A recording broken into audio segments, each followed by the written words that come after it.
This is 5 Live. I'm Richard Bacon. Thank you for joining us today. It's 2:38. The hairy biker's on the way. Your thoughts, please. Your questions too. They're never not on telly. I'm not sure there's a single day on the year when they're not on television. They were on as I was writing questions for them. I glanced at my monitor, and there they were on BBC Two, making crocodile satay in Namibia. And there I was thinking they were famous for jam roly-poly and shepherd's pie. But the hairy bikers later in the morning as well. 85058 bacon at bbc.co.uk. We're talking about the Brits. Colin Patterson is here, our entertainment correspondent. Neil McCormick as well from The Telegraph. Richard Dodgson is on the line, who's run lots of big awards, the GQ Awards and the Glamour Awards. He's creative director of time-based events. And Brandon Block is still here. I think is good news. Let's have a look at some... No, it is. I don't know why I qualified that. Let's read out some of your texts and emails. The Take That opening number was terrible and Robbie looked out of place with the rest of Take That. I wish Jessie J had performed Rihanna Too Filthy for Anyone. Well, when I was a girl, that sort of pathetic sex gyrating stuff just took place in Soho. Tiny Temper must be great as he appeals to me and my daughters. I'm 45, my daughters are 11 and 16 years old. The table I was on, Colin, was lots of people, sort of management people at ITV, and I could see them just look, when Rihanna took all her clothes off. They looked nervous. There's a lot of debate about how much she sang live as well in that performance. I don't know what the rest of you thought. Well, not live at all. I would thought the interesting bit, of course, is when she stops singing and the voice keeps going. But I think she had a sore throat was her thing, you know, which you can take your clothes off with a sore throat, but you can't really sing. I could see the eyes of the ITV people saying, "Oh, we're gonna have some complaints to deal with." Well, apparently the Take That routine is one that was banned from the X Factor last year. They were going to do it the Saturday after the student riots and decided it wasn't the best time Simon to do Cowell said, "I don't want policemen on my stage." Did he? Apparently. I mean, they're not technically police.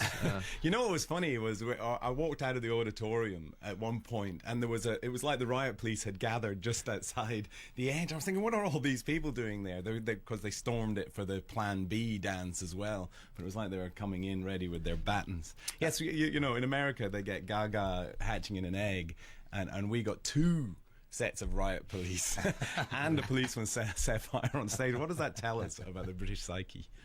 More of your texts and emails. Graham in Runcorn, not ordinarily a fan of James Corden, but he did very well last night. I thought the show has been greatly improved and thought the understated performances were far better than the pomp and circumstance ones. Highly unnecessary theatrics from Plan B.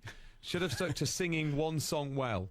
The only thing wrong was the rushed ending. It should have climaxed with the album award, not the collaboration. They've got rid of, haven't they, the Lifetime Achievement Award, which used to be a big ending, I remember. Always, you could be guaranteed Paul McCartney, to have a big name. Did Oasis. Oasis, you get a best Paul of as well. Yep, what happened there, do you think? Well, they want to make it more about the actual music on the night. I think the problem is that you can't schedule the guy or band, Mumford & Sons in this case, to play last, because then everybody knows they've won the award. And so there's something strangely anticlimactic about, here's the album of the year, Mumford & Sons, and now CeeLo. So before they would have U2, but then the whole show would become about U2 and not about the people who are winning awards. And changed the award that year to give it to U2, because it used to be the British Lifetime Achievement, and then thought, oh, we don't have anyone this year. We'll change all, it and get you know, U2. that award is all about negotiation, and you know, it taints, I think, the whole ceremony, the sense that, you know, it's only ever given to someone who's got a new record out to promote. But the Grammys, actually, Arcade Fire did win their award, then run and go and play, which was a genuinely exciting pop moment. And I thought their performance was great. It's difficult when you compare it to the Grammys, and you bear in mind 2 days ago was the Grammys, and you look how star-studded their presenters were. When you think at the Grammys, Album of the Year was given out by Barbra Streisand. At the Brits, we had an award given out by Boris Becker. It doesn't. But were the Grammys in Hollywood? Where were they hosted? LA. Yep. So the Grammys are hosted where these really, really big people live. Yes. I mean, that's the advantage. This was hosted in Greenwich. But Richard had to get a boat there. All about the difficulty of trying to get good people to turn up who aren't going to win. You know what? I like the O2 when you get there, but getting there is a nightmare. Oh, it's murder. The amount of people, a lot of people about an hour late. It is. And also, the parties afterwards, which, as we discussed earlier, aren't very good anyway, but you have to get there from Greenwich. They're then miles away because they're back in town. Richard, I was at the Brits in this is Mike in Essex. I was at the Brits in 2001, which, as one of your guests has mentioned, was booze-free. That year, U2 were awarded the Lifetime Achievement Award and closed the show. It must have been the first time that Bono has had so many people walk out on him as we emptied the place to find the nearest pub before closing time. I prefer award ceremonies where people misbehave. It's more interesting and makes it worth watching, says Jamie in Glasgow. John in Crewe. I must take issue with James Corden. It's not a celebration of the best British music. I think we want to vomit and should be banned. Watching plebs makes me want hanging to come back, says Lee. They don't have drinking at the Grammys, you know. They don't. No. Apparently, as good as it looks on TV, it's really boring to sit there. Dear Richard, the Brits are a total waste of time. Asking which is the best out of Take That, The XX, Mumford and Sons, and Biffy Clyro is like asking which is the best out of Spoons, Broom Handles, Fish, and Tyres. Broom handles. Handing exercise in self-congratulation, says Tony. Thank you so much for those. 85058 bacon at bbc.co.uk for more. So just go back to Richard Dodgson, who's organised these big events. What is apparent when you're there, Richard, is they are very complex to stage. There are a lot of variables. There's a lot that can go technically wrong. Yeah, that was shown, I think, on the BAFTAs earlier the weekend when they had problems with the auto cue, and those are the things that sort of make your toes curl when you're standing there and you've got a live show going on. You know, the technical issues that you could have are many and multifarious.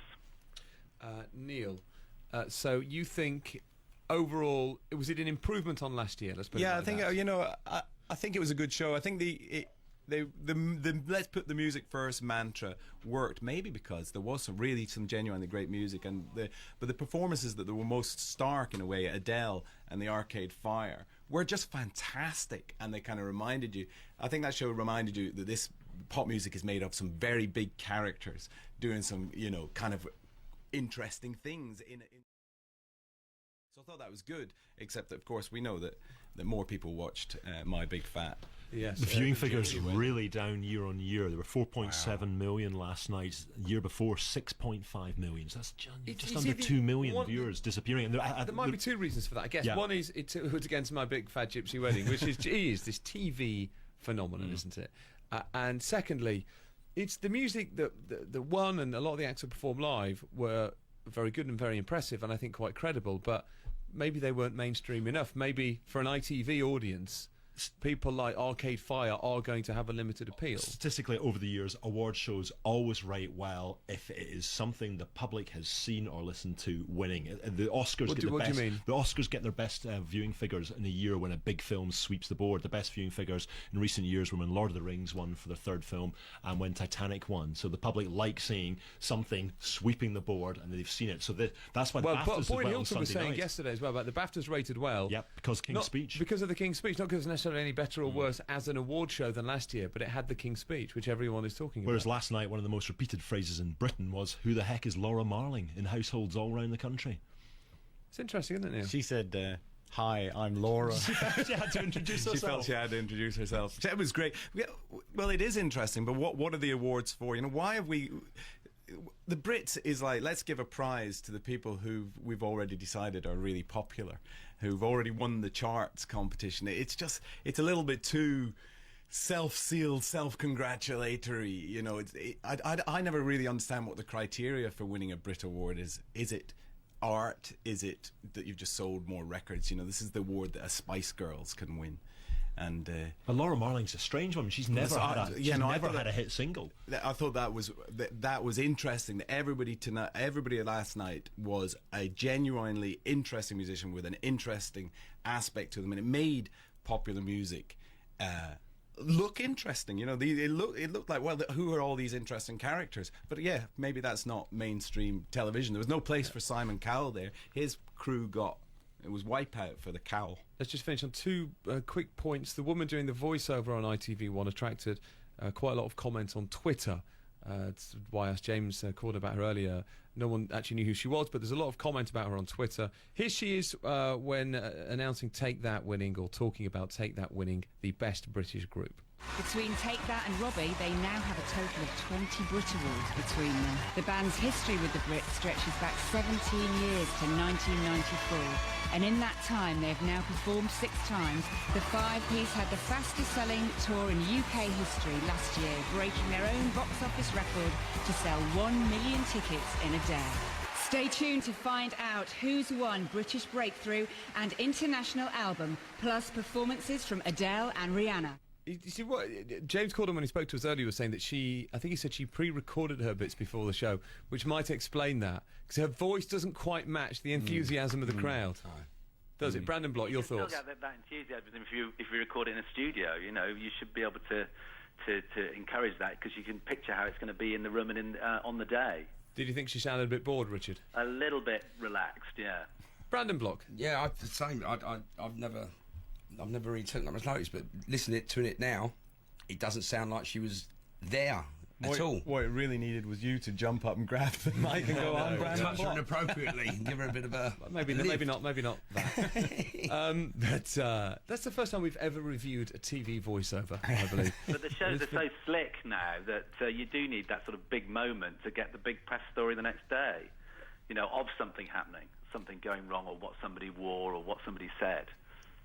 Shouldn't you be designing those moments? Shouldn't you be building those moments into the show? Well, it's very difficult to try and script that into a show. You know, if you see every presenter that you work with, whether it's James Corden or Jonathan Ross or whoever, if you ask them to do something that you want to do because particularly it suits the event or suits the sponsor or the client, they'll do the opposite. You know. By the way, here's some tweets about the voiceover. Davina McCall just watched the Brits on Sky Plus, and the voiceover is hilarious. Sounds like someone who should be on Come Fly With Me. Jane Vitti, who is the wife of Comedy Dave, says, if the Brits would like to hire me for the voiceover bits next year, I promise not to sound like I've lost the will to live. Someone called Orkney Library says, just looked up the word apathy using the library subscription to OED Online. All it said was Brits voiceover woman. Email. Hello, Richard. This is Steve Lovell. When it comes to the Brits 2011, there have been some great nothing stories.